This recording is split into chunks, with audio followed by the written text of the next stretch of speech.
तो स्टूडेंट्स, आज मैं आपके लिए atoms and nuclei eighth unit of the physics लेकर आया हूं। तो इस वीडियो को एंड तक ध्यान से देखिएगा। शुरू करते हैं। The atoms, smallest invisible particle of an element that can exist is known as atom. तो सबसे छोटा एलिमेंट का जो पार्टिकल है उसे हम एटम बोलते हैं।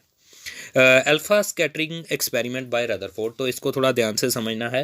रदरफोर्ड ने अपने अल्फ़ा स्कैटरिंग एक्सपेरिमेंट पे में अल्फ़ा पार्टिकल्स को एक गोल्ड फॉयल पे स्ट्राइक करवाया था। तो उस में से जो आफ्टर स्ट्राइकिंग के बाद अल्फ़ा पार्टिकल्स आए उसको उसने स्टडी किया। वो उन्हें जिंक सल्फाइड कोटेड स्क्रीन पे। तो उसने ये देखा कि most of the alpha particles were found to pass through the gold foil without any appreciable deflection. जो मोस्टली अल्फा पार्टिकल उसमें से ज़्यादा डिफ्लेक्शन किए बगैर ही गुजर गए। और इन passing through gold foil that different alpha particles undergo different amount of deflections. जो सभी अल्फा पार्टिकल्स की डिफ्लेक्शन जो वो सेम नहीं थी, अलग अलग एंगल पे डिफ्लेक्ट हो रहे थे। A very small number of alpha particles practically reflected through practically retraced their path. जो बहुत कम अल्फा पार्टिकल्स ऐसे थे जो उसी रास्ते ही वापस आ गए। तो the graph between total number of alpha particles scattered through angle theta and scattering angle was found to be shown in figure. तो ये ग्राफ है। N is the number of alpha particles. जो अल्फा पार्टिकल्स की कोई deflection नहीं हुई, बहुत deflection कम हुई है, 0 डिग्री के नज़दीक डिफ्लेक्शन हुई है, वो बहुत ज़्यादा थे नंबर में। और जैसे जैसे डिफ्लेक्शन को हम ज़्यादा कर रहे हैं, थीटा एंगल को ज़्यादा कर रहे हैं जिससे उसने डिफ्लेक्ट होना था अल्फा पार्टिकल ने, वैसे वैसे उनका नंबर जो है वो डिक्रीज़ हो रहा है। तो फाइनली 180 डिग्री पे जो रीट्रेस किया है जिन्होंने अपना पाथ, वो बहुत ही कम है। तो इससे हमें क्या experimental observations led Rutherford to the following conclusion तक लेकर गई हैं वो। तो इनसे उसने क्या कंक्लूजन निकाली? Since most of the alpha particles passed undeviated the atom has a lot of empty space in it. जो अल्फा पार्टिकल्स कम डेविएट हुए हैं, बहुत ज़्यादा अल्फी पार्टिकल्स जो कम डेविएट हुए हैं, इसका मतलब एटम में जो है वो बहुत ज़्यादा एम्प्टी स्पेस है। Since the fast and heavy alpha particles can be deflected through 180 degree, so there is a heavy mass inside the atom which is called the nucleus, which the whole of the charge is concentrated at this point.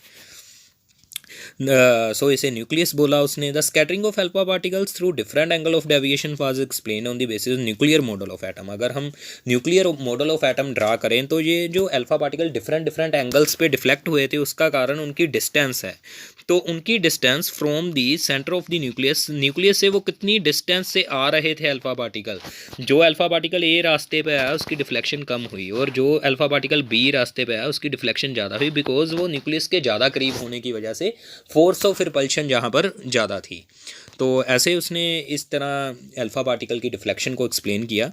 तो यहाँ पर हम एक दो new terms पढ़ते हैं, that is the distance of closest approach and impact parameter. Distance of closest approach को हम आर नोट से रिप्रेजेंट करते हैं। द ये डिस्टेंस क्या है? ये आर नोट डिस्टेंस वो है the whole of the kinetic energy of the alpha particle goes on converting into the potential energy. ये वो कम से कम डिस्टेंस है जहाँ पर अल्फा पार्टिकल की सारी काइनेटिक एनर्जी पोटेंशियल एनर्जी में कन्वर्ट हो जाती है। मींस वो अपने मोशन को स्टॉप करके बाद में यही पोटेंशियल एनर्जी ही उसको, ये जो पोटेंशियल एनर्जी है यही उसको रीट्रेस करवाती है अपना path.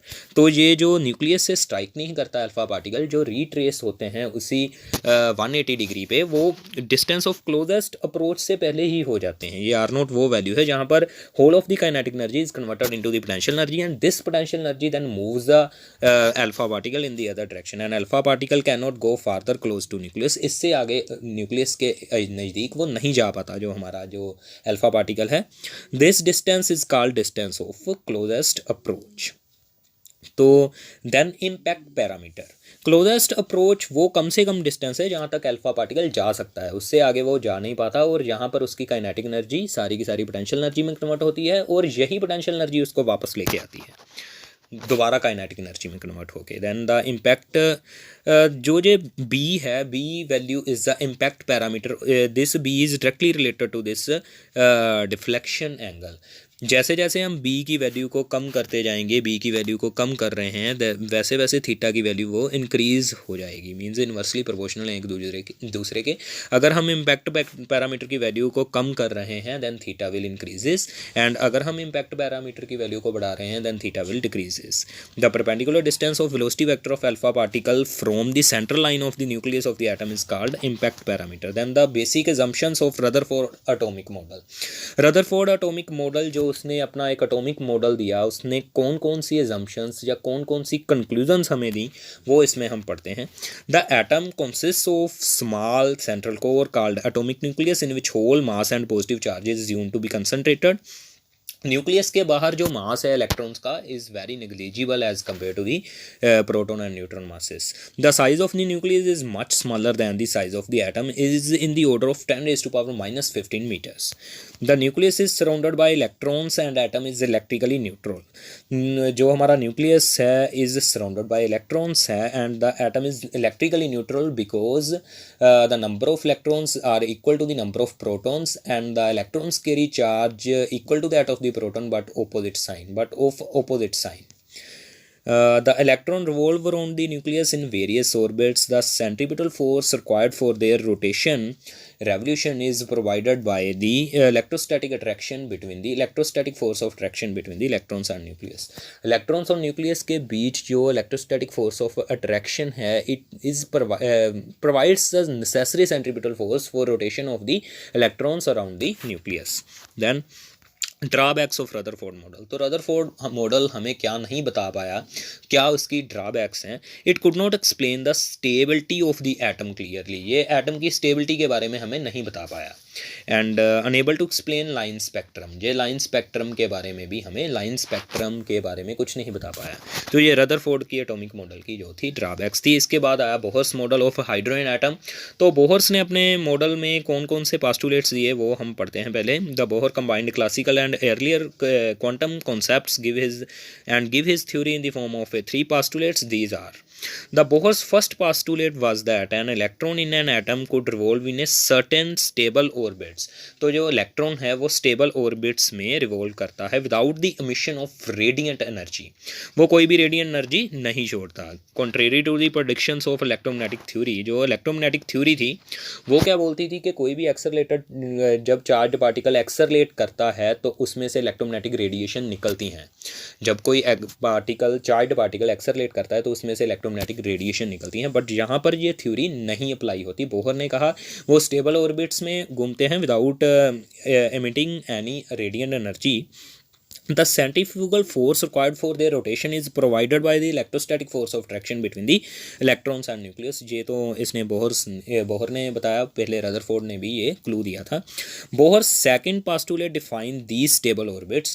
This postulate state that the electron revolve around the nucleus only in those orbits. Electron उन्हीं ऑर्बिट में घूमेंगे for which the angular momentum, जिनकी angular momentum is some integral multiple of h upon 2 pi, NH upon 2 pi होगी, means MVR is equal to NH upon 2 pi होगी। Means electron उन्हीं orbits में घूम सकते हैं जिनकी एंगुलर मोमेंटम है, जिनमें angular momentum is some integral multiple of this quantity and where n can take the values 1 2 3 4 so on. Thus angular momentum of the orbiting electron is quantized. तो उसकी एक क्वांटिटी जो है वो क्वांटाइज्ड हो गई, उसकी जो वैल्यू है वो एंगुलर मोमेंटम की क्वांटाइज्ड होगी, that is equal to the NH upon 2 pi. Angular momentum of electron is equal to this one, तो इनको इक्वेट करके हमारे पास ये आ जाएगा where n is positive integer, it is called principal quantum number. Stationary orbits, stationary orbits while revolving in the permissible orbits electron does not radiant energy.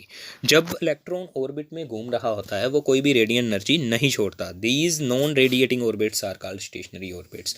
तो during the motion in the during revolutionary motion in the orbit the electron does not emit any radiant energy and is in the stationary orbit.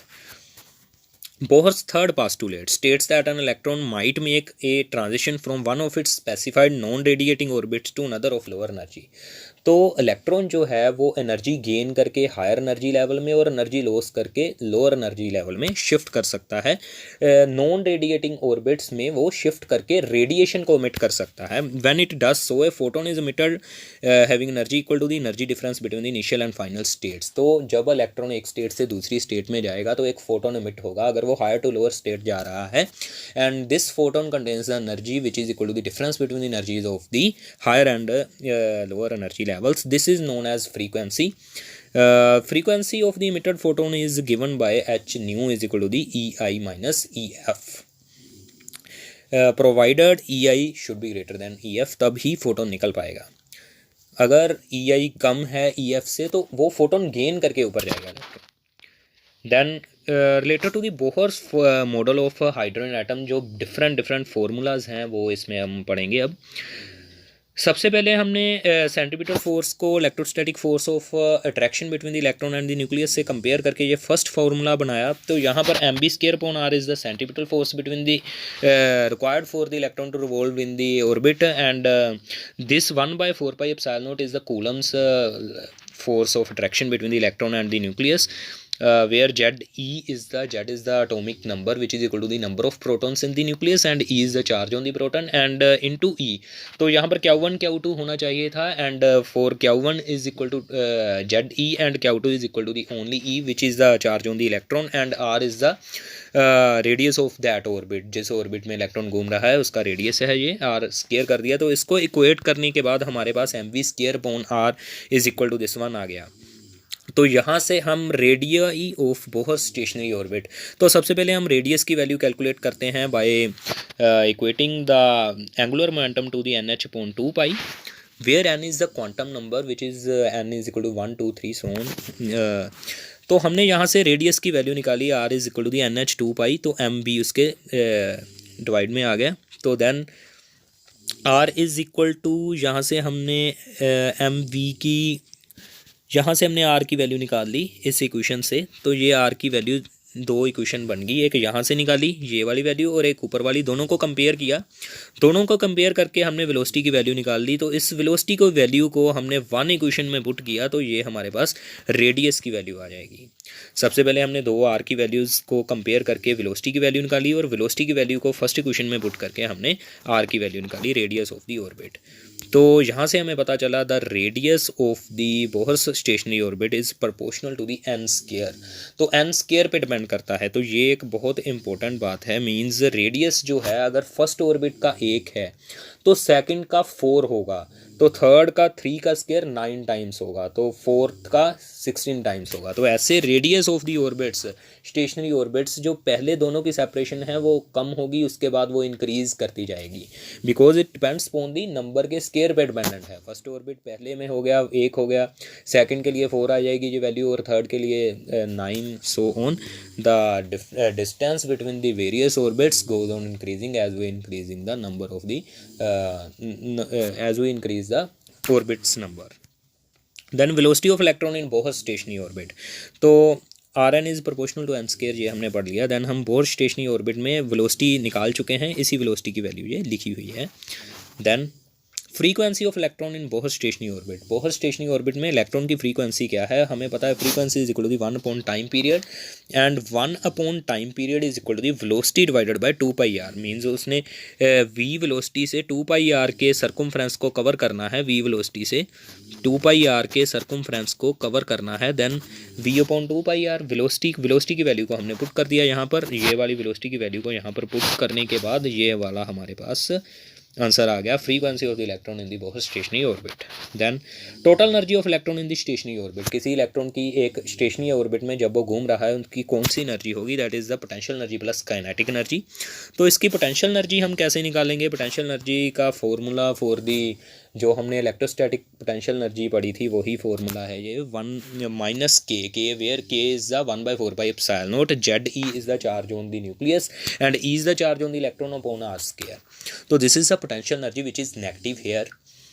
And then kinetic energy is equal to the 1/2 mv², where 1/2 m is the mass of the electron and v is the its velocity। तो जैसे हम यहाँ पर r² की value put करेंगे, तो r² की value put करने के बाद हमारे पास ये आ जाएगा, आर स्केयर की वैल्यू को पुट करने के बाद ये आ गया, तो इन दोनों क्वांटिटीज़ को माइनस करके माइनस में एनर्जी आ गई, उसकी टोटल एनर्जी माइनस में आ गई, जो इलेक्ट्रॉन था उसकी टोटल एनर्जी माइनस में आ रही है। तो यहाँ पर हम v की वैल्यू पुट करेंगे, जो हमने पहले वेलोसिटी की वैल्यू कैलकुलेट की है वो यहाँ पर पुट करेंगे। तो कैंसल आउट, टर्म्स को कैंसल आउट करने के बाद हम यहाँ पर पहुँच जाएंगे। तो इस कांस्टेंट तक पहुँचने के बाद यहाँ पर एक राइडबर्ग कांस्टेंट की वैल्यू पुट करेंगे। तो उसकी वैल्यू पुट करने के बाद ये फाइनल आंसर आ जाएगा और यहाँ पर हम पहुँच जाएंगे। तो आपको फाइनली ये वैल्यू याद रखनी है, -13.6 electron volt upon n square. The energy of the electron in the stationary orbit is equal to the -13.6 into upon n square electron volt, where R is some constant. R एक constant है जिसकी value हम इस term से calculate करेंगे। Where, यहाँ पर भी सभी जो टर्म्स लिखी हुई हैं उनका मीनिंग हमें पता है। Where e is the charge on the electron, m is the mass of the electron, epsilon naught is the absolute permittivity of the medium, c is the velocity of light and h is the Planck's constant. तो इन सभी की value put करने के बाद हम यहाँ पर पहुँचेंगे। Then Bohr's radius, the radius of the first orbit of the hydrogen atom. Hydrogen atom के पहले ऑर्बिट का जो रेडियस है, for which Z is equal to 1, because hydrogen atom में एक ही proton, and n is equal to 1 first orbit की बात कर रहे हैं। तो इसकी रेडियस की वैल्यू निकालने के लिए जो हमने पहले रेडियस निकाला था उसमें जेड को 1 और एन को 1 पुट करेंगे तो हम यहाँ पर पहुँच जाएंगे।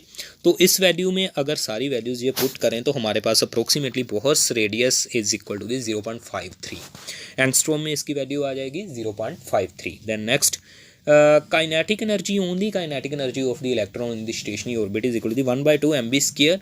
तो यहाँ पर हम v की वैल्यू पुट करेंगे। v की वैल्यू को पुट करने के बाद यहाँ पर हमने mv स्क्वायर की ही वैल्यू को पुट कर दिया। mv स्क्वायर की वैल्यू को हमने यहाँ से पुट किया है from here, as we know mv square is equal to, यहाँ से हमने पुट किया है इसकी mv स्केयर की वैल्यू को kz स्केयर अपॉन r, यहाँ से हमने इसमें पुट किया है। Then okay, z is equal to 1 for the first, for the hydrogen atom z is equal to 1, तो z is equal to 1 put कर दिया। तो देन k की वैल्यू को 1/4 एप्सिलॉन नॉट पुट किया तो हमारे पास ये वैल्यू आ जाएगी। यहाँ पर r की वैल्यू जो है वो पहले हम डिस्कस कर चुके हैं, r is the constant which is equal to this one. तो इसको यहाँ पर r को हम यूज़ कर सकते हैं। तो r की टर्म्स में अगर ये फॉर्मूला लिखें तो ये वाला फार्मूला बन जाएगा काइनेटिक एनर्जी का, RHC upon n square.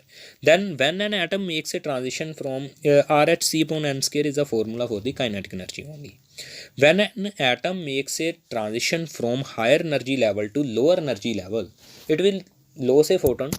तो photon with the frequency is equal to the nu, and E2 minus E1 is equal to the h into nu, where nu is the frequency of the photon emitted when the electron goes transition from the higher energy level to lower energy level. And अगर हम इन दोनों energies की जो total energy हमने पहले ऊपर बात की थी उनकी वैल्यू पर पुट करते हैं, R h c upon n square की वैल्यू यहाँ पर पुट करते हैं। तो इन दोनों की वैल्यूज़ यहाँ पर पुट की हमने। n2 is the quantum number, यहाँ से उसने शिफ्ट किया है 2 से 1 तक आया है, तो n2 इज़ उसका नंबर है उस ऑर्बिट का, एंड n1 उसका क्वांटम नंबर है जो जहाँ पर वो शिफ्ट होके लोअर एनर्जी लेवल पर आया है। तो दोनों एनर्जीज़ की वैल्यूज़ जो माइनस पे थी ये माइनस माइनस प्लस हो गई, तो एच न्यू का एच जो है वो कैंसिल हो गया। तो हमारे पास nu upon c, frequency upon speed of light is equal to this one आ गया। तो इसको हम frequency upon speed of light को हम बोलते हैं 1 upon lambda which is equal to the wave number. तो वेव नंबर और फ्रीक्वेंसी और लैम्डा इस इक्वेशन से हम कैलकुलेट कर सकते हैं जो फोटोन रिलीज होगा जब इलेक्ट्रॉन शिफ्ट करेगा from higher orbit to lower orbit, lower energy orbit. तो ये जे राइबर्ग कांस्टेंट की आपको वैल्यू याद रखनी है 1.097 इंटू 10⁻⁷ पर मीटर, पर unit metre. Then ground state. What is the meaning of ground state? The energy of the atom is the least when electron is revolving in an orbit closest to the nucleus. जो जब electron nucleus के close घूमता है, nucleus के close घूमता है, तो उसकी एनर्जी जो लीस्ट होती है 4n इज इक्वल टू 1, उसी को हम ग्राउंड स्टेट बोलते हैं। The lowest state of the atom is called the ground state. This state has lowest energy. The energy of this state is only because यहाँ पर हम n की value को 1 पुट कर देंगे तो this energy of the electron in the first orbit of the hydrogen atom is equal to -13.6 electron volt. These therefore the minimum energy required to free the electron from the ground state of the hydrogen atom is this one. तो अगर हमने ground state से electron को बाहर निकालना है तो हमें ये एनर्जी की ज़रूरत होगी इसमें।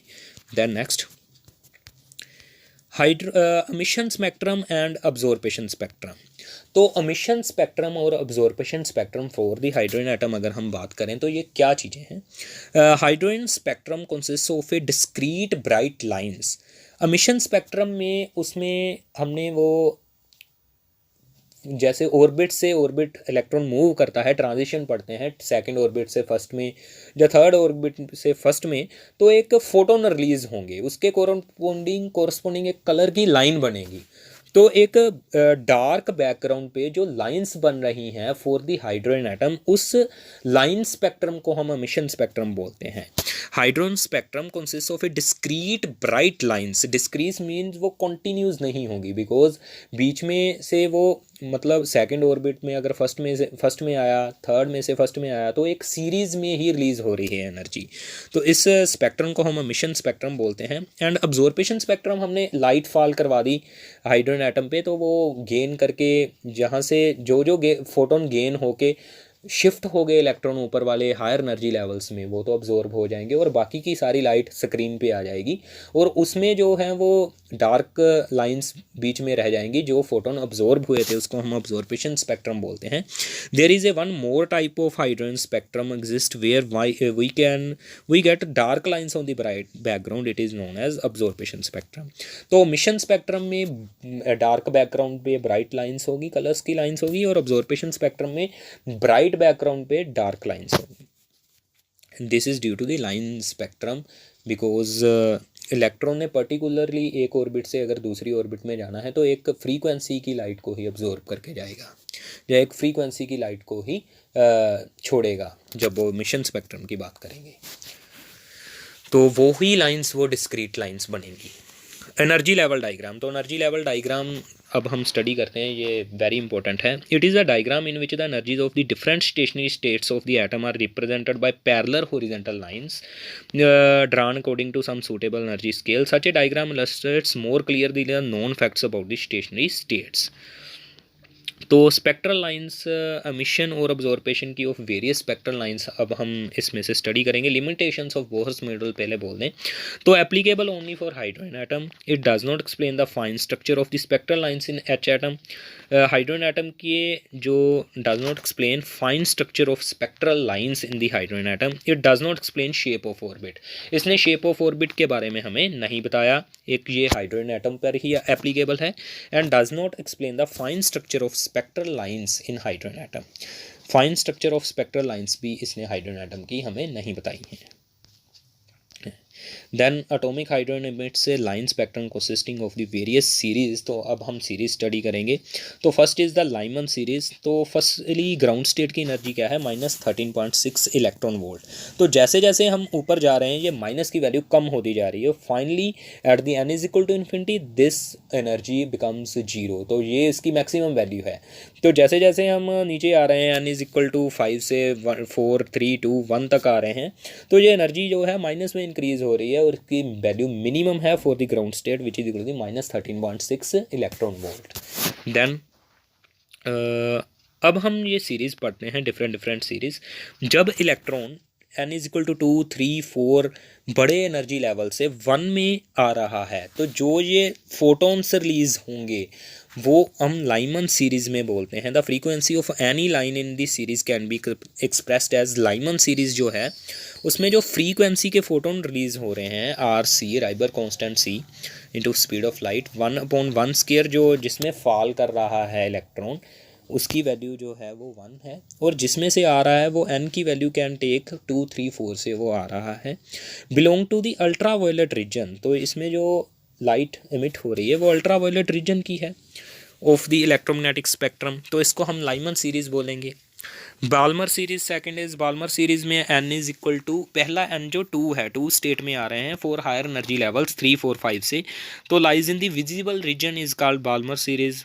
पेस्चन series is n is equal to 3 में आ रहे हैं 4 5 6 से, तो इसकी जो एनर्जी है वो इंफ्रारेड रीजन में फॉल कर रही है, इसको हम पेस्चन सीरीज बोलेंगे। ब्रैकेट सीरीज इसमें n इज इक्वल टू 4 में आ रहे हैं 5 6 7 से, तो इनकी स्पेक्ट्रल लाइंस को हम ब्रैकेट सीरीज बोलेंगे।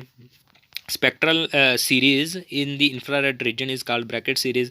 फंड सीरीज में हम न्यू की वैल्यू आर सी इंटू 1/5 में आ रहे हैं 6, 7, 8 से, तो spectral series in the infrared reason is called fund series. तो बाकी सभी इंफ्रारेड ही हैं। बाल्मर सीरीज़ जो है हमारी विजिबल रीजन में है और लाइमन सीरीज़ हमारी अल्ट्रावायलेट रीजन की रेज को इमिट करती हैं।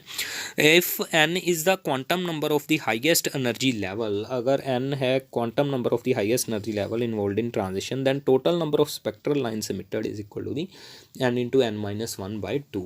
अगर एन है is the quantum number of the highest energy level का जो क्वांटम नंबर है, अगर वो एन है involve in transition, then total number of spectral lines emitted जो है हमारे पास वो n इंटू एन माइनस 1/2 होगी। Then next composition of nucleus. तो ये स्टार्ट करते हैं हम कंपोजिशन ऑफ न्यूक्लियस। न्यूक्लियस में न्यूक्लियॉन्स होते हैं, that is the protons and neutrons. Protons की गिनती को हम जेड से रिप्रेजेंट करते हैं। Neutrons can be represented by A minus Z, where A is the mass number and Z is the atomic number, and A represents the sum of protons and neutrons, and element can be represented by X A Z by writing this, where A is the mass number and Z is the atomic number. तो हम proton के बारे में बात करते हैं। Proton is the particle having the mass is equal to the 1.6725 into 10⁻⁻27 kilogram, which is equal to the 1.00727 AMU, where AMU is the atomic mass unit. Atomic mass unit is the smallest unit used in the nuclear study. Nuclear study में हम इसको AMU को ही use करते हैं। And the charge on the proton which is represented by EP which is equal to the 1.6 into 10⁻⁻19 coulomb. Then we talk about the neutron, which is the particle having the same approximately same as the same mass as that of the proton, but slightly different, and this is equal to the 1.6748 into 10⁻⁻27.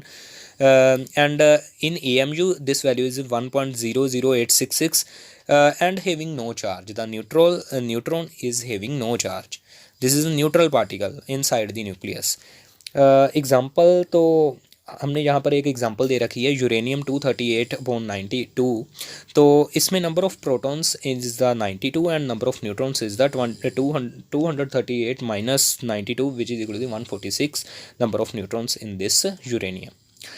Then isotopes, isotones and isobars. इसमें से आपको 1 mark का question आएगा। तो isotopes क्या है? The atoms of an element which have the same atomic number but different mass number. जिनका atomic number तो सेम है बट डिफरेंट मास नंबर है आर कॉल्ड आइसोटोप्स। तो इनकी एग्जांपल दे रखी है हाइड्रोजन के वो तीनों H11, H12, H13 और ऐसे ही ऑक्सीजन के और क्लोरीन के।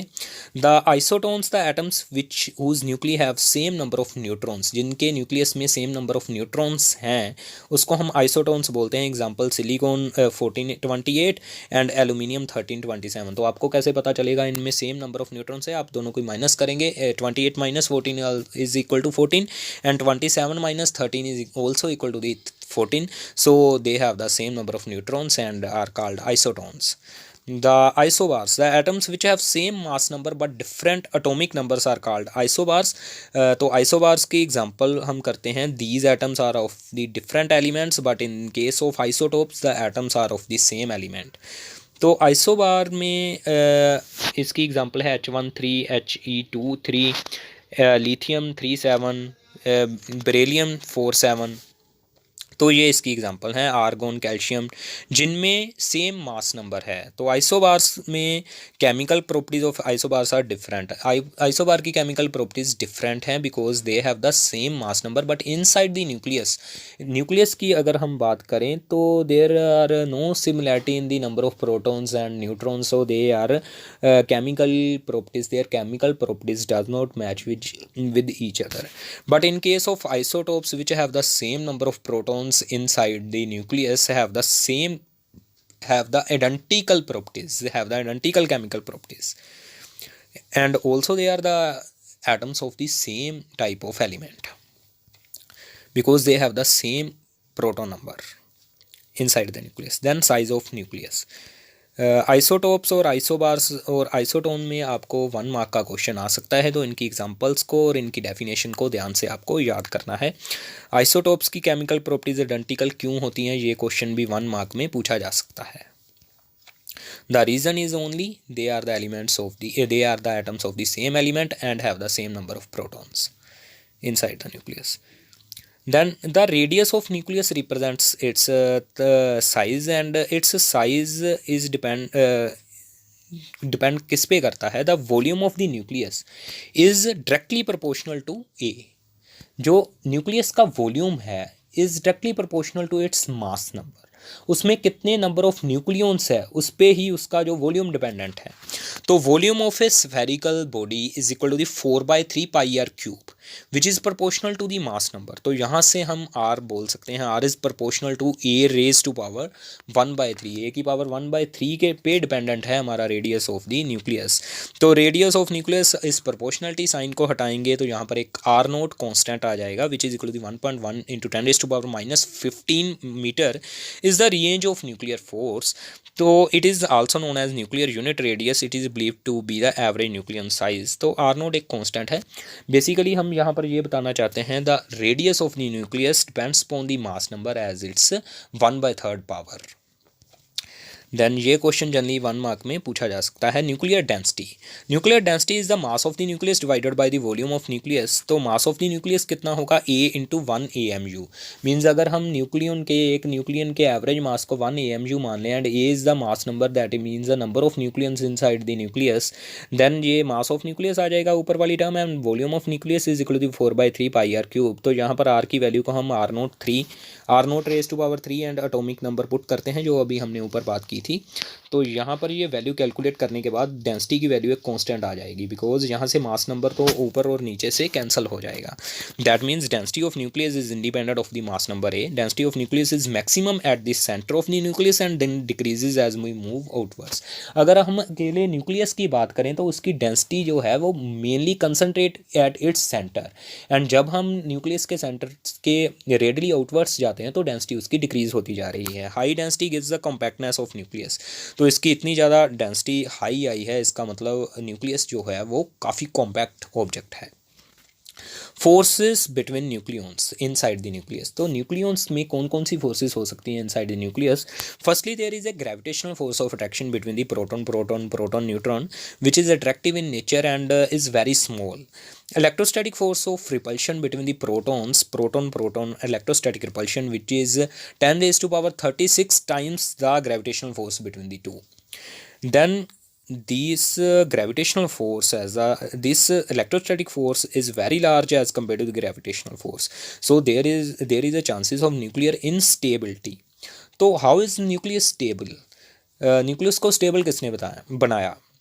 The stability of the nucleus has been explained on the basis of existence of third type of force inside the nucleus which is called the nuclear force. It is such a strong attractive force that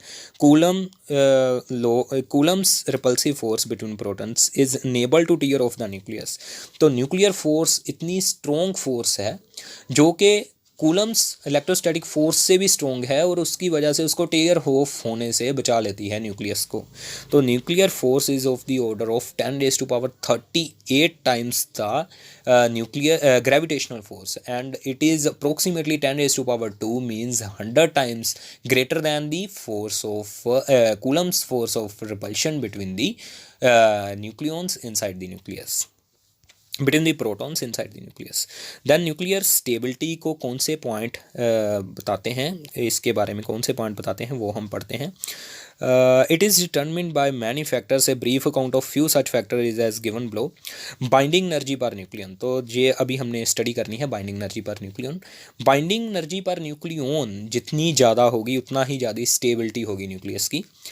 neutron by proton ratio. जितने proton कम होंगे nucleus में जितने proton कम हैं neutron ज़्यादा हैं उतना ही स्टेबल न्यूक्लियस होगा बिकॉज प्रोटॉन ही इनस्टेबिलिटी क्रिएट करते हैं because of their Coulomb's repulsive force. Then even अगर हमारा जेड भी इवन है और ए भी इवन है is more stable than even odd configuration and is also more stable than odd configuration. तो means odd configuration जो है अगर odd z है and odd ही a है हमारा नंबर जो है atomic number and mass number, अगर दोनों ओड क्वांटिटीज़ हैं वो लीस्ट स्टेबल होगा और अगर इवन ओड है वो मिडल में होगा और इवन है वो जो सबसे ज़्यादा स्टेबल होगा. Then gravitational force, electrostatic force and nuclear force are in the ratio of 1 ratio 10 raised to power 36 and ratio 10 raised to power 38. तो सबसे बड़ी न्यूक्लियर फोर्स है. The properties of nuclear forces, तो हम न्यूक्लियर फोर्सेस जो कि सबसे ज़्यादा स्ट्रॉन्ग है उनकी क्या क्या प्रॉपर्टीज़ हैं. They are the strongest forces in the nature. तो नेचर में स्ट्रॉन्गेस्ट फोर्सेस इसको माना जाता है. शॉर्ट रेंज फोर्सेस, इनकी जो रेंज है वो बहुत कम होती है, ये लॉन्ग रेंज तक एग्जिस्ट नहीं करती. Are strong attractive forces but contain small component of repulsive force. ये स्ट्रॉन्ग अट्रैक्टिव फोर्सेस हैं बट इनमें स्मॉल कंपोनेंट रिपल्सिव फोर्स का भी होता है. सैचुरेटेड फोर्सेस होती हैं ये nucleon experience force only due to nearest neighbouring nucleons. जो एक न्यूक्लियन है वो ये अट्रैक्टिव फोर्स अपने नेबर न्यूक्लियंस की वजह से ही एक्सपीरियंस करता है. So binding energy per nucleon 8 mega electron volt per nucleon रहती है मोस्टली एटम्स के लिए, मोस्टली न्यूक्लियस के लिए ये इसकी वैल्यू 8 मेगा इलेक्ट्रॉन वोल्ट रहती है. पर ये इसके बारे में हम डिटेल में पढ़ेंगे एंड में. Binding energy per nucleon very भी करती है मास नंबर के हिसाब से, इसके बारे में हम पढ़ेंगे. आर इंडिपेंडेंट ऑफ चार्ज, ये चार्ज पे डिपेंडेंट नहीं है. प्रोटॉन प्रोटॉन प्रोटॉन न्यूट्रॉन में सेम ही रहती है इसकी वैल्यू. आर स्पिन डिपेंडेंट, ये स्पिन डिपेंडेंट होती हैं. आर एक्सचेंज फोर्सेस हैं, इनमें पाई मैसोन्स की एक्सचेंज की वजह से ये एग्जिस्ट करती.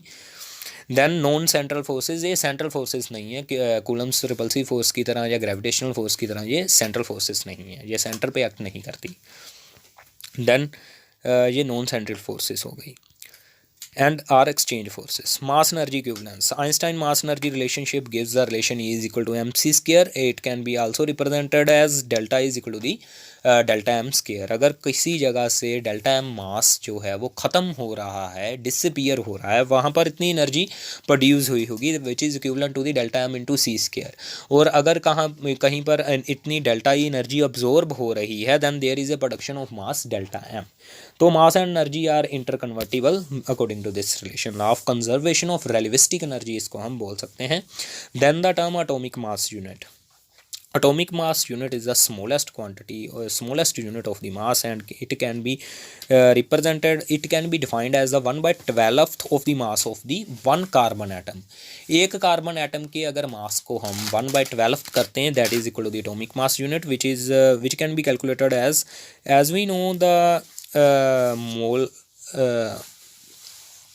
Avogadro's number, which is equal to the 6.023 into 10 raised to power 23. We know the 6.023 into 10 raised to power 23 atoms of the carbon has the mass 12 gram, which is equal to the atomic number as we know, and the mass of one carbon atom C12 6 is equal to the 12 by this Avogadro number, and this comes out to be 1.992678 into 10 raised to power minus 26 kilogram. And 1 AMU is equal to 1/12th of this value. इस value का भी 1/12th करना है तो वो calculate करके 1.66 into 10 raise to power minus 27 kilogram आ जाएगी. Then the mass of proton and mass of neutron can be expressed as in the AMU. तो these are slight difference between the masses of the neutron and proton. 1 AMU is equivalent to 931.5 mega electron volts. तो एक AMU इतने mega electron volt के equivalent है. ये कैसे हम calculate करेंगे?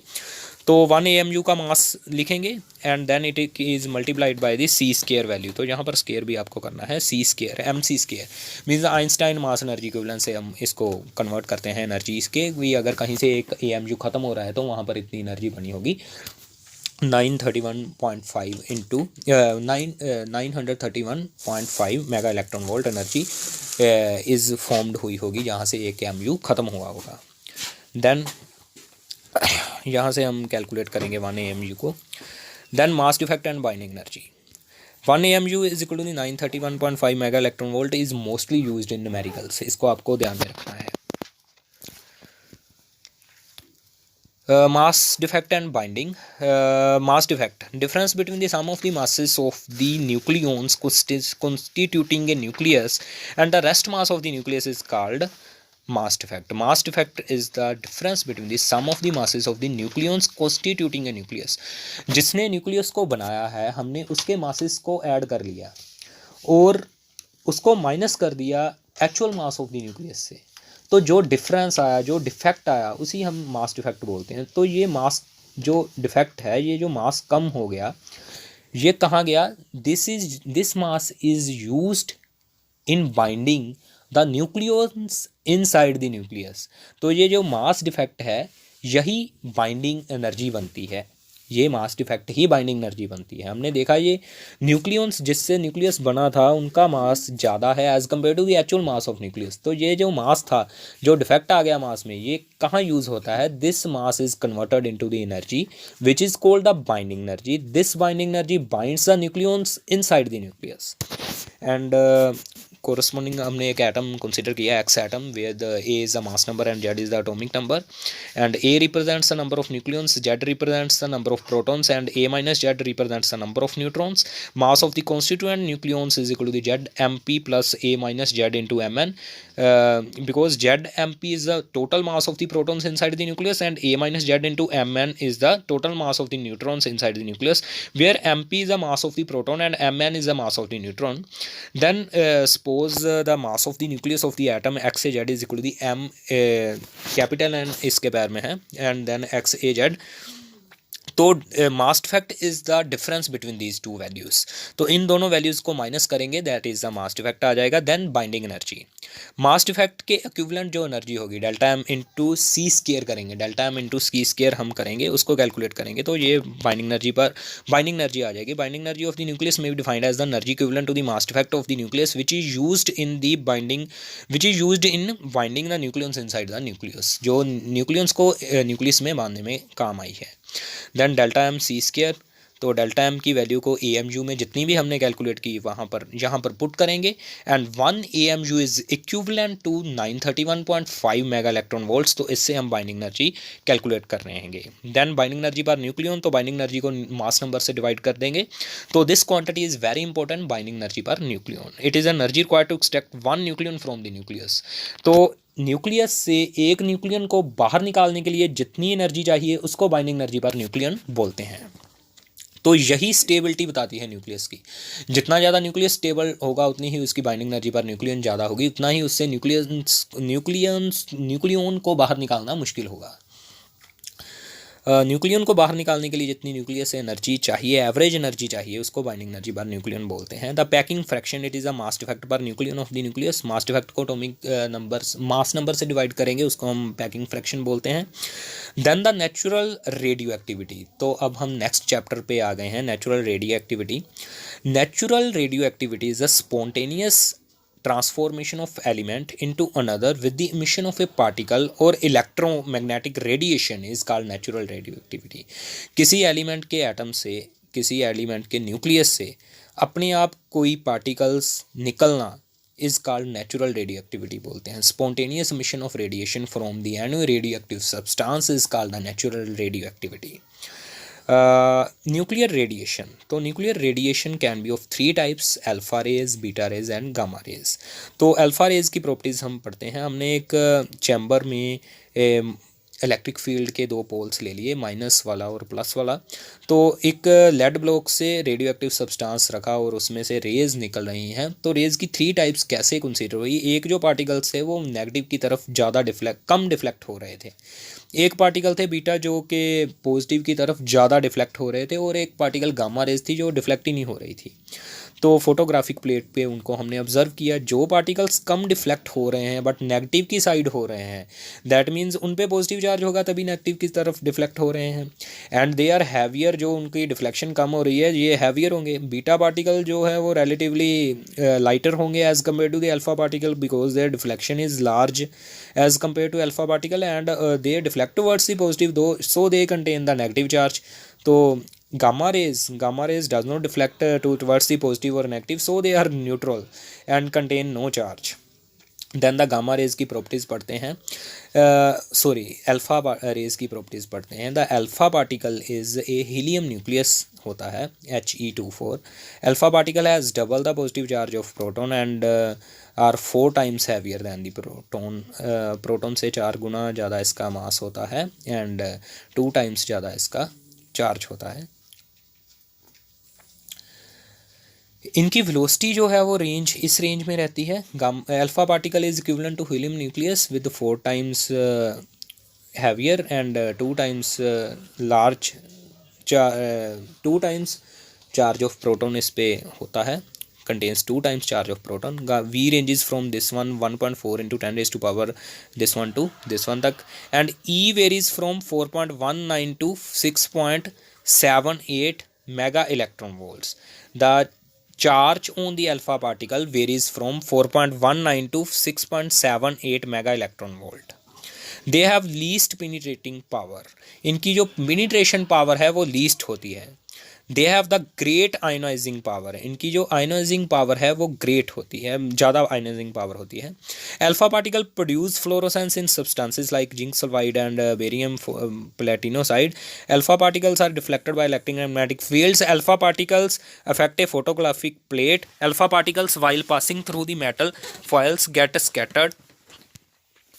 They can produce artificial radioactivity in certain elements and can produce nuclear reactions. While passing through metal foils get scattered भी ये हो जाते हैं. Properties of beta particles. Beta particles have found to be stream of electrons. Their velocity ranges from 33% to 99%, 99.8% of the velocity of light. They are the swiftest material particles. ये इनकी सबसे तेज move करने वाले मटेरियल पार्टिकल्स हैं ये. And E is the 2 to 3 mega electron volt due to their small mass. इनकी जो एनर्जी है वो कम होती है. Beta particles can produce ionisation in gases but their ionising power is quite small as compare to alpha particle. ये ionising तो है पर इनकी आयोनाइजिंग पावर अल्फा पार्टिकल से कम है. They can also produce fluorescence, ये फ्लोरोसेंस प्रोड्यूस करते हैं. Beta particles are deflected by electric and magnetic fields. Electric and magnetic fields द्वारा डिफ्लेक्ट होते हैं. They can affect a photographic plate. Their penetration power is greater than alpha rays. They can produce artificial radioactivity. Properties of gamma rays. Gamma rays are electromagnetic waves and have velocity equal to that of the light. Gamma rays जो है कोई material particle नहीं है. Gamma rays are highly penetrating. They can penetrate through several centimeters thick iron and lead blocks. They have got small ionizing power. They can produce fluorescence in substances like Velmite. They can affect a photographic plate, are not deflected by electric and magnetic fields. Gamma rays knock out electrons from the surface on which they fall. Gamma rays produce heating effect in the surface exposed to them. Then this is the most important question from this chapter for the state board examination. तो the alpha beta particles की प्रॉपर्टीज़ पढ़ने के बाद हम laws of radioactive decay पढ़ते हैं. The first law is related to the radioactivity, is a spontaneous phenomenon and cannot predict कोई इसको predict नहीं कर सकता. when a particular atom in a given radioactive sample will undergo disintegration. जब ये disintegration हो रही होती है इसको predict करना मुश्किल है. When a radioactive atom disintegrates, either an alpha particle or beta particle is emitted. The new atom so formed may emit a gamma ray photon in case nucleus is left in the excited state on emitting alpha or beta particle. जो alpha beta particle निकल के ही वो डिसइंटेग्रेट होता है, या alpha निकलेगा या beta निकलेगा. अल्फा और बीटा के बाद गामा रे निकल सकती है अगर वो एक्साइटेड स्टेट में रहता है न्यूक्लियस इनको छोड़ने के बाद. The emission of alpha particle by radioactive atom results in a daughter atom whose atomic number Z is 2 units less and mass number is 4 units less than that of the parent atom.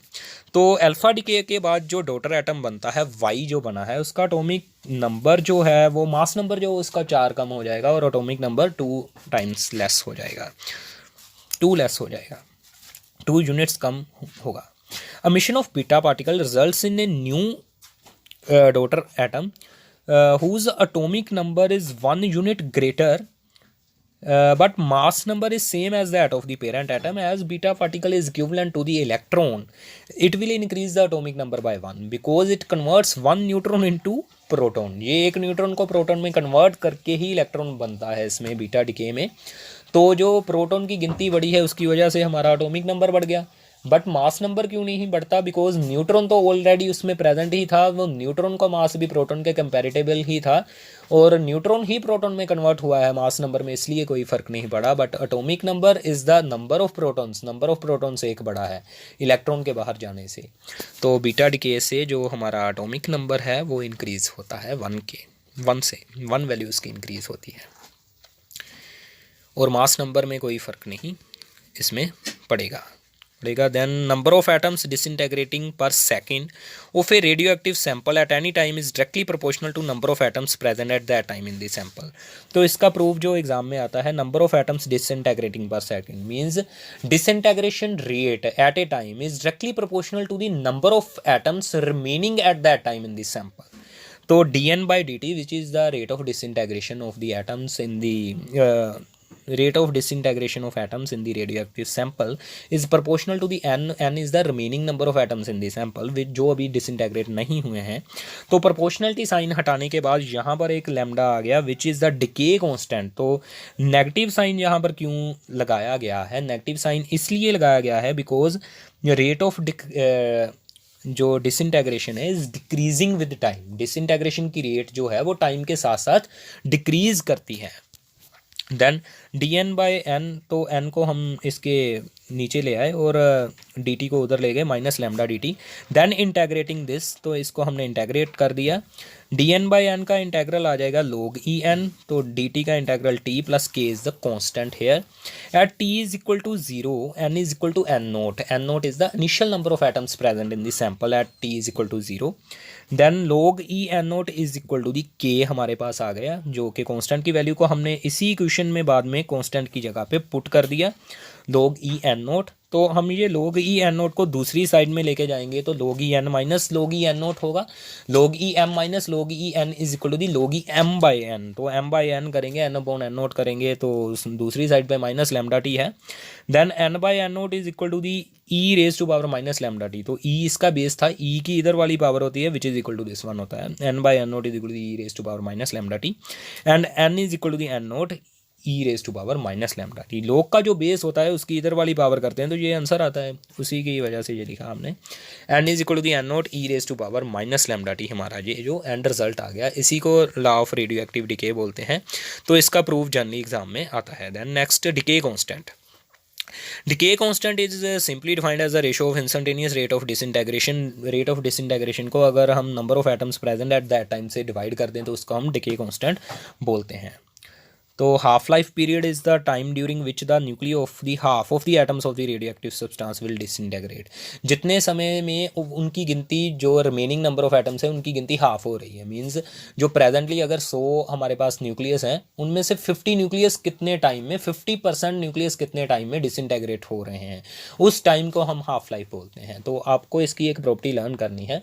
जितने time में 100 में से 50 में आएंगे nucleus, उतने ही time में 50 में से 25 में जाएंगे और उतने ही टाइम में 25 में से 12.5 में जाएंगे। तो ऐसे ये हाफ लाइफ जो है वो कांस्टेंट रहती है इसकी। तो हाफ लाइफ को कैसे कैलकुलेट करते हैं? n is equal to the n0 e raise to power -λ/t है। तो t को हमने एक हाफ लाइफ मान लिया कैपिटल T एंड n जो रिमेनिंग नंबर ऑफ एटम्स है उसको n0/2 मान लिया। भी जितने समय में इनिशियल जो थे, इनिशियल का कितना नंबर हाफ रह गया, कितने टाइम में रिमेनिंग n0/2 रह गए। तो इन दोनों को वैल्यू को पुट करने के बाद हमारे पास ये आ गया e की power -λ/t is equal to the 1/2।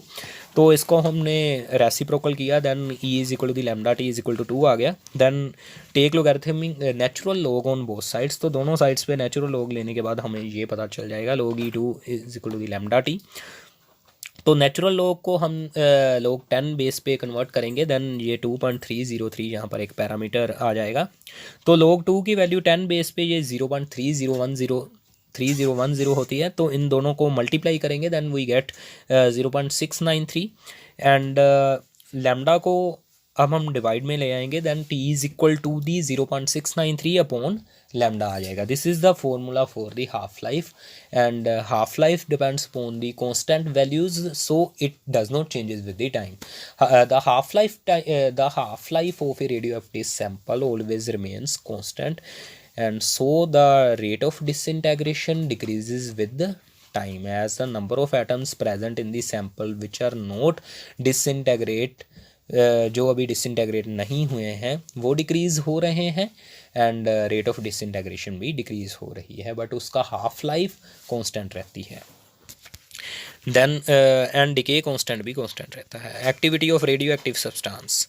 किसी रेडियो एक्टिव सब्सटेंस की एक्टिविटी, एक्टिव कितना है वो उसका क्या मीनिंग है? The It is defined as the rate at which the nuclei of its atoms in the sample disintegrate means activity of a radioactive substance is simply the rate of disintegration which is equal to the minus dN upon dt, where minus क्यों लगाई है यहाँ पर, because n is decreasing with time, जो n है वो time के साथ डिक्रीज़ कर रहा है।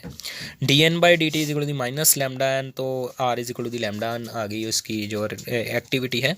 एन की value N naught e raise to power minus lambda T put करेंगे और लैम्डा इंटू एन नोट को हम आर नोट बोलेंगे। रिएक्टिविटी एट इनिशियली उसकी क्या रिएक्टिविटी थी, एक्टिविटी क्या थी, activity of a radioactive substance. This are note is the maximum value and then it are जो है वो समय के साथ साथ डिक्रीज हो रही है। The activity of radioactive sample is called 1 curie if it undergoes 3.7 into 10⁻10 disintegration per second.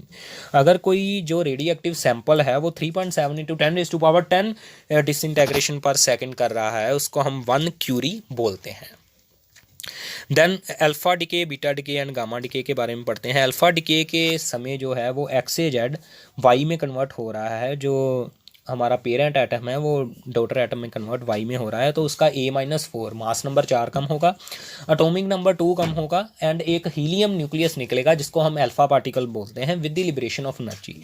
During the alpha decay binding energy per nucleon increases and residual nucleus जो वाई है टेंड टुवर्ड्स ग्रेटर स्टेबिलिटी, तो residual nucleus की greater stability होगी इसमें। Alpha decay के बाद तो हमारी जो कूलम्स रिपल्सिव फोर्स है इनसाइड द न्यूक्लियस वो भी कम हो जाती है, बिकॉज हमने प्रोटॉन निकाल रहे हैं इसमें से। बीटा डिके के टाइम हमारी कूलम्स जो फोर्स है रिपल्सिव फोर्स वो इंक्रीज होती है, because it will increase the number of protons in the nucleus. Beta decay जो increase the number of protons है, एक प्रोटॉन बढ़ा दिया उसने जो न्यूक्लियस में, so it will increase the Coulomb's repulsive force, but with that it also increases the binding energy per nucleon. It also increases the binding energy per nucleon inside the nucleus. Beta decay भी जो है वो binding energy per nucleon को increase करती है। In beta decay there is emission of 1 electron from the nucleus which means 1 neutron is converted into the proton with the liberation of the beta particle which is the electron. Neutron proton में convert हुआ, एक electron निकल गया, तो इस electron को ही हम beta particle बोलते हैं with the liberation of A energy. तो बाय बीटा डिके जो वाई का एटॉमिक नंबर है वो एक इंक्रीज हो गया, बट एटॉमिक मास पे कोई फर्क नहीं पड़ा, बिकॉज उसी का न्यूट्रॉन एक प्रोटॉन में कन्वर्ट हुआ एंड न्यूट्रॉन एंड प्रोटॉन का मास लगभग सेम है, they have the same approximately same mass.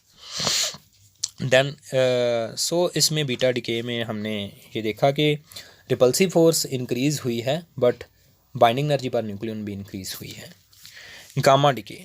Gamma decay जो है आइदर बीटा डिके के बाद और अल्फ़ा डिके के बाद होती है। अगर न्यूक्लियस हमारा एक्साइटेड स्टेट में रह जाए, यहाँ पर जैसे बीटा डिके के बाद कोबाल्ट का जो न्यूक्लियस था वो एक्साइटेड स्टेट में चला गया, निकल बन गया, तो निकल एक्साइटेड स्टेट में जब अपनी ग्राउंड स्टेट में आएगा तो वहाँ से एक गामा रेज निकलेंगी, तो ये गामा डिके है। इसके बाद रेडियो एक्टिव कार्बन डेटिंग, तो radioactive carbon dating is the C14 number of atoms at T is equal to 0।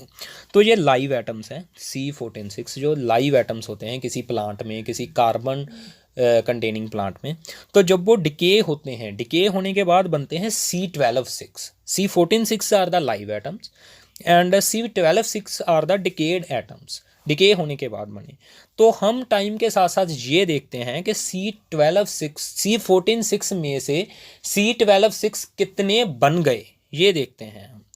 तो suppose N14 is the number of atoms C14 and N12 is the number of atoms C12, then N0 which is initial number of atoms is equal to the sum of these two after the time T, and N14 is which is the remaining number of atoms is equal to the according to the decay law N0 into e raised to power minus lambda t, and N0 is which is the sum of N12 and N14, तो उसकी value हम यहाँ पर put करेंगे, तो e raised to power lambda t को एक side पे ले गए और N14 को इधर डिवाइड कर दिया, तो इसके इक्वल आ जाएगा। यहाँ से हम t की वैल्यू निकालेंगे, दोनों तरफ हमने नेचुरल लॉग ले लिया, तो e की वैल्यू निकालने के बाद इधर लैम्डा t आ गया था, उस लैम्डा को नीचे लेके गए इसके, तो this t is equal to this one आ जाएगी अगर लॉग 10 में कन्वर्ट किया इसको। log 10 में कन्वर्ट करने के बाद यहाँ पर लैम्डा की जो वैल्यू है वो हाफ लाइफ से निकालेंगे। हाफ लाइफ इसका होता है 5568 ईयर्स। तो लैम्डा हमारे पास आ गया ये वाला। इस लैम्डा को यहाँ पर पुट करेंगे तो यहाँ से हम टाइम कैलकुलेट कर सकते हैं कि उसकी कितनी लाइफ हो चुकी है और उसकी कितनी लाइफ रिमेनिंग है। तो इसको हम कार्बन डेटिंग बोलते हैं। By measuring the ratio of C14 6 and C12 6 in the remains of the once living organism, one can calculate how long ago it died. कितने समय बाद वो डाई हो जाएगा ये हम बता सकते हैं। The carbon dating technique has been of great value in this search and dating of a archaeological specimens. ऐसे हम किसी भी कार्बन कंटेनिंग सब्सटेंस की जो लाइफ के बारे में बता सकते हैं। Then is the most important from this chapter is the binding energy per nucleon vs mass number graph. तो binding energy per nucleon and mass number graph हम स्टडी करते हैं इसमें। From the graph between the binding energy per nucleon and mass number of a different nuclei from the binding energy curve, the following inferences can be drawn। तो हमने different atoms के लिए जैसे कि hydrogen, lithium, carbon, boron, helium, oxygen, इन सभी के लिए लाइटर से शुरू करके हैवियर तक, लाइटर पार्टिकल से, लाइटर एटम से शुरू करके हैवियर एटम तक हमने ये ग्राफ ड्रॉ किया बाइंडिंग एनर्जी पर न्यूक्लियन का, binding energy per nucleon with the mass number. तो हमने ये यहाँ पर ऑब्जर्व क्या किया इस कर्व में, binding energy per nucleon is very small for lighter nucleus. जो हाइड्रोजन, हीलियम, इनके लिए जो बाइंडिंग एनर्जी पर न्यूक्लियन है वो स्मॉल है। Binding energy increases rapidly for nuclei up to mass number 20। Mass number 20 तक ये बाइंडिंग एनर्जी पर न्यूक्लियन है जो रैपिडली बढ़ रही है। तो binding energy per nucleon after A is equal to 20 increases gradually. तो उसके बाद ए इज इक्वल टू 20 के बाद ये ग्रेजुअली इंक्रीज हो रही है, ग्रेजुअली इंक्रीज हो रही है। And for mass number between 14 and 120 curve becomes more और लेस फ्लैट। 14 और 120 के बीच ये मोर और लेस फ्लैट हो गई। And after mass number 120 binding energy per nucleon starts decreasing. 120 के बाद ये फिर से डिक्रीज होना स्टार्ट हो गई। For the heavier nucleus uranium 235 its value also then decreases.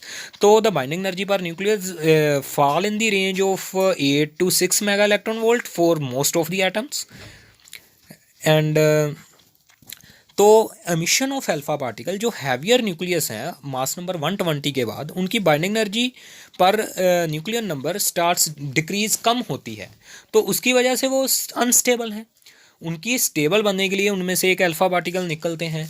Alpha particle निकल के क्या करते हैं, leads to decrease of Coulomb repulsive force, FC को कम करते हैं, कूलम रिपल्सिव फोर्स को कम करते हैं, and increases binding energy per nucleon. तो बाइंडिंग एनर्जी पर न्यूक्लियन को अल्फा पार्टिकल निकल के बढ़ा देते हैं जो रिमेनिंग न्यूक्लियस बचता है। तो for heavy nucleus to increase stability of nucleus. तो जो अल्फा डिके होती है वो स्टेबिलिटी बढ़ाने के लिए ही है उस न्यूक्लियस की। अगर न्यूक्लियस अनस्टेबल है किसी वजह से, बिकॉज उसकी बाइंडिंग एनर्जी कम है हैवियर न्यूक्लियस की, तो उसकी अल्फा पार्टिकल निकल के उसकी स्टेबिलिटी बढ़ जाती है। तो main reason for the radioactive decay is the instability of the nucleus because of the binding energy per nucleon अगर उसकी कम होगी तभी उसकी रेडिएशन निकलेगी उसमें से। Beta decay leads to increase in FC को बढ़ाती है, but it increases binding energy per nucleon also and also improve neutron proton ratio. ये न्यूट्रॉन प्रोटॉन रेशियो को भी इम्प्रूव करती है एंड एफसी इससे बढ़ती है, but binding energy per nucleon भी इससे बढ़ती है बीटा डिके से। Binding energy per nucleon has a low value for both very light and very heavy nucleus. Very light and very heavy nucleus की जो बाइंडिंग एनर्जी पर न्यूक्लियन है वो कम होती है, इसीलिए nuclear fission and nuclear fusion reaction होती हैं। In order to attain higher value of binding energy per nucleon, the lighter nuclei may unite together to form heavier one, this is called nuclear fusion. और a heavier nucleus may split into lighter ones, lighter nucleus, this is called nuclear fission. In both the nuclear processes the resulting nucleus acquires greater value of binding energy per nucleus along with the liberation of energy. Then next nuclear reactions. Nuclear reaction एक basic nuclear reaction की अगर हम बात करें तो उसमें एक x atom पे हमने पार्टिकल बम्बार्डिंग पार्टिकल स्ट्राइक करवाया, उसके बाद जो वाई पार्टिकल बना, रेजिड्यू न्यूक्लियस बना, न्यूक्लियर बना, तो उसमें से एक आउटगोइंग पार्टिकल ओ निकला and Q is the energy जो लिबरेट हुई और आइदर अब्जॉर्ब हुई इस न्यूक्लियर रिएक्शन के लिए। तो यहाँ पर 4 लॉज जो अप्लाई होते हैं किसी न्यूक्लियर रिएक्शन पे, एक तो mass number conservation, mass number जो रिएक्टेंट का है वही प्रोडक्ट का होगा mass number. Second is the atomic number conservation, atomic number जो रिएक्टेंट्स का है, sum of the atomic number of reactants is equal to the sum of atomic number of products. Law of conservation of mass and energy, mass and energy का जो E is equal to mc² है वो यहाँ पर भी apply होता है। Means अगर रिएक्टेंट का जो मास है वो ज़्यादा है as compare to products, means reactant से प्रोडक्ट तक जाते हुए मास कम हुआ तो एनर्जी निकली होगी, जहाँ पर एनर्जी रिलीज़ हुई होगी क्या की वैल्यू पॉजिटिव होगी। अगर हमारा जो मास बढ़ रहा है रिएक्टेंट से प्रोडक्ट तक जाने तक, दैट मीन्स द एनर्जी मास बढ़ रहा है, मास बड़ा होगा एनर्जी अब्जॉर्ब करके, तो एनर्जी अब्जॉर्ब होगी इस रिएक्शन में, तो मीन्स ई क्या की वैल्यू नेगेटिव होगी। Law of conservation of momentum, तो यहाँ पर बॉम्बार्डिक पार्टिकल पे जब दो पार्टिकल कोलाइड करते हैं अप्लाई होता है initial momentum is equal to the final momentum of the products of the colliding particles. Then the compound nucleus, तो न्यूक्लियर रिएक्शन कभी भी एक स्टेज प्रोसेस नहीं हम इसको बोल सकते, एक स्टेज भी होती हैं, 2 स्टेज भी होती हैं, तो जनरली 2 स्टेज प्रोसेस है ये। तो न्यूक्लियर रिएक्शन 2 स्टेज कैसे है, तो सबसे पहले कंपाउंड न्यूक्लियस बनता है जो कि अनस्टेबल होता है, वो बाद में Y+O में टूटता है, remaining nucleus and residual nucleus and outcome particle में। सो न्यूक्लियर रिएक्शन एक 2 स्टेज प्रोसेस है।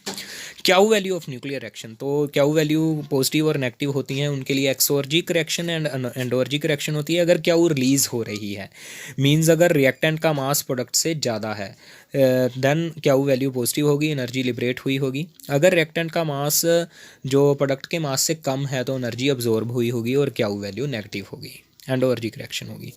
Then nuclear fission, nuclear fission is a phenomenon of splitting of heavy nucleus into 2 lighter nucleus with the liberation of energy is called nuclear fission reaction. The example is the uranium 23592 with the bombardment of neutron becomes unstable nucleus uranium 23692 which is then split into 2 lighter nucleus. These are the barium and krypton with the 3 neutrons production, and Q is the amount of energy liberated during this reaction, where N10 slow neutron is this one is a slow neutron, and Q is 200 mega electron volt per fission reaction, approximately एक fission reaction से इतनी energy मिल जाती है हमें। And these 3 neutrons are fast moving neutrons, ये fast moving neutrons है with energy 2 mega electron volt energy, इनकी एनर्जी तो बहुत कम होती है, ये स्लो न्यूट्रॉन्स की एनर्जी बहुत कम होती है as compare to this fast moving, and ये एनर्जी जो स्लो एनर्जी है 0.025 इलेक्ट्रॉन वोल्ट होती है, तो इनकी एनर्जी मेगा इलेक्ट्रॉन वोल्ट में है। They have to be slowed down, अगर इन फास्ट न्यूट्रॉन को स्लो ना किया जाए तो रिएक्शन आगे बढ़ नहीं पाएगी, तो इनको स्लो करने के लिए हम मॉडरेटर यूज़ करते हैं। Nuclear chain reaction is uncontrolled chain reaction but the cadmium dots can be used as a control dots, अगर हमने तीनों के तीनों न्यूट्रॉन्स को स्लो करके स्ट्राइक करवा दिया तो तब भी ये रिएक्शन जो अनकंट्रोल्ड हो जाएगी, because these 3 neutrons strike other 3 uranium atoms and produce 9 neutrons, then 27 neutrons, then it goes on increasing। तो ये अनकंट्रोल्ड रिएक्शन है, इसको कंट्रोल करने के लिए हम cadmium dots control dots use करते हैं जो कि एक्स्ट्रा न्यूट्रॉन्स को अब्जॉर्ब करके रिएक्शन को कंट्रोल करती है। तो जिसमें हम न्यूक्लियर चेन रिएक्शन को कंट्रोल कर लिया है उसको हम कंट्रोल्ड न्यूक्लियर चेन रिएक्शन बोलते हैं, और ये हम किस में करते हैं, न्यूक्लियर रिएक्टर में। Graphite rods or heavy water is used for slowing down fast moving neutrons. Such substances used for slowing down the neutrons are called moderator। तो यहाँ पर एक टर्म आती है critical size of the nucleus। The uranium 235 block is said to be of critical size if the number of neutrons lost per second किसी uranium block का critical size of the uranium block, तो वो size है जिसमें number of neutrons lost per second is just equal to the number of neutrons produced per second in the block. जितने neutron उसमें से leak हो रहे हैं is equal to the number of neutrons produced per second in the block, इसको हम critical size बोलते हैं। फॉर क्रिटिकल साइज के इज इक्वल टू 1 वेयर के is the neutron reproduction factor, rate of production of neutrons, rate of loss of neutrons के है। Fission reaction will be steady in case के is equal to 1 अगर के is equal to 1 है तो fission reaction steady होगी। In case के बड़ा है 1 से, means rate of production of neutron से ज़्यादा है तो फिशन रिएक्शन एक्सेलरेट हो रही होगी। अगर के इज लेस देन 1 है तो फिशन रिएक्शन रिटार्डेड हो रही होगी, रुक रही होगी। के लेस का मतलब है कि प्रोडक्शन कम हो रही है, लॉस ज़्यादा हो रहा है न्यूट्रॉन्स का। Then nuclear reactor. Nuclear reactor is a device in which nuclear energy is converted into the electrical energy mainly हम बनाते हैं इसमें। इस device in which nuclear fission can be carried out through a sustained and controlled chain reaction. तो इसके basic component क्या है, इसमें हम cadmium rods and as a control rods use करते हैं and moderated and control rods use करते हैं। इस चैम्बर में हम फ्यूल रोड से एनर्जी लेके कूलेंट को गर्म कर रहे हैं, जो कि ये कूलेंट इधर से आ रहा है। इस कूलेंट को होल्ड कर रहे हैं with the help of a nuclear energy inside this chamber. इस चैम्बर की न्यूक्लियर एनर्जी को कूलेंट को गर्म करने के लिए यूज़ कर रहे हैं। ये कूलेंट आगे इस वाटर की स्टीम बनाने में काम आता है। जो ये हॉट यहाँ से ये कूलेंट गया, ये इस वाटर की स्टीम बनाने में काम आता है, जो कि आगे टरबाइन को चलाती है। तो टरबाइन चलाने के लिए हम इसको बेसिकली यूज़ कर रहे हैं। तो न्यूक्लियर रिएक्टर में contain the nuclear fuel rods which are uranium 23592। Aluminium cylinder में ये कवर हुई होती हैं, एल्यूमिनियम सिलेंडर के अंदर पड़ी होती हैं ये uranium 23592 fuel rods, nuclear fuel rods. Moderator क्या है, ग्रेफाइट और heavy water use to slow down the fast moving neutrons. Fast moving neutron की एनर्जी जो है 2 मेगा इलेक्ट्रॉन वोल्ट है, उसको 0.0235 इलेक्ट्रॉन वोल्ट में मॉडरेटर ही बदलता है, उनको थर्मल न्यूट्रॉन बना देता है। एंड देन इनका मॉडरेटर का मेन काम फास्ट मूविंग न्यूट्रॉन्स को स्लो मूविंग न्यूट्रॉन्स बनाना है। Then control rods. Cadmium rods use to absorb neutrons to control nuclear chain reaction. तो न्यूक्लियर चेन रिएक्शन को कंट्रोल करने के लिए हम कैडमियम रोड्स यूज़ करते हैं as a control rods. Coolant material use to absorb the heat generated as a consequence of chain reaction is called coolant. जो nuclear chain reaction से energy produce हुई है वो किसको गर्म कर रही है, उसकी हीट कौन अब्जॉर्ब कर रहा है, उसको हम कूलेंट बोलते हैं। The working. Single slow neutron causes the fission of the uranium nucleus with the release of 200 mega electron volt energy and 3 fast neutrons. The cadmium rods practically partially absorb the neutrons produced during this reaction, and the moderator slows down the remaining neutrons, slow down the fast moving neutrons. The slow neutrons carry out the fission of other uranium nucleus and so on. Cadmium rods are used to control nuclear chain reaction. Reactors are provided with safety rods also. The cadmium rods can be withdrawn from the this box and can be drawn to the box according to our requirement. Cadmium rods can control the number of neutrons. Cadmium rods का main काम absorb करना है neutrons को and इस reaction को control करना है by absorbing neutrons. Nuclear fusion.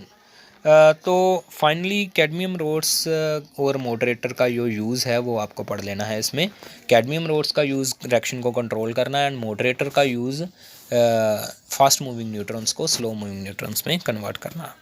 Nuclear fusion reaction in which the two lighter nucleons combine to unite to form a heavier nucleus with the liberation of energy. Hydrogen atom combine करके helium nucleus बना रहे हैं inside the सन, भी यही वजह से energy produce होती है and 24 mega electron volt energy is produced per fusion reaction. Hydrogen bombs are on the basis of this fusion reaction ही बनते हैं। तो इस वीडियो में हमने 8th यूनिट को कंप्लीट कर लिया है। अगर आपको हमारी ये वीडियो पसंद आई है तो इस वीडियो को ज़्यादा से ज़्यादा शेयर कीजिए। Thank you.